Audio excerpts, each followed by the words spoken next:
So, Peter, what was it about the story of The Devil's Hour or Tom's scripts that hooked you and made you think you wanted to jump in on this? I think it's just a very unusual premise. It's an unusual idea, quite an original idea which I've never seen done before, and also to be the key holder of that idea.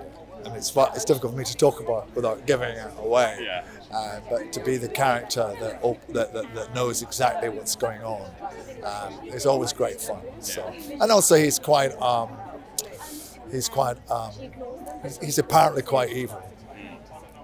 He is quite evil, but he has reasons for it. It's good because I feel like you can't compare it to anything else. There's like 3 strands to the show where it's quite a domestic, loving drama between a mother and her son. There's a detective element, and then there's an element of pure mystery, which is Capaldi, playing Gideon, and he's like the spine of the show, and I can't compare it to anything else, which I think is a good thing. Well, I mean, when I was writing, we sort of knew for the most part that Peter was going to be playing Gideon. Which was lovely because I really had him in mind when I was writing those lines.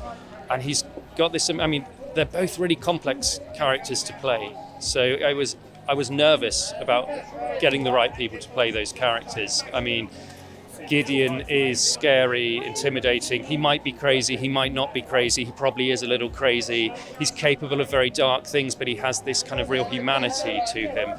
And I mean, one of the things Peter said when he first read the scripts was that he wanted to find even more of that. And so I did a pass on all of them based on his first read, just to kind of really nail that more human, softer side, which he really brings out. He plays it a beautiful balance between the 2 sides of the character.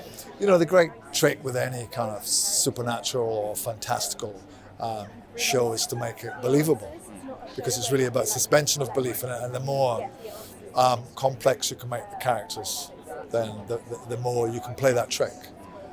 So I just wanted him to be more, you know, I think if characters are projected into a supernatural or fantastical environment, they have to respond as a human being might, even though the environment is very different.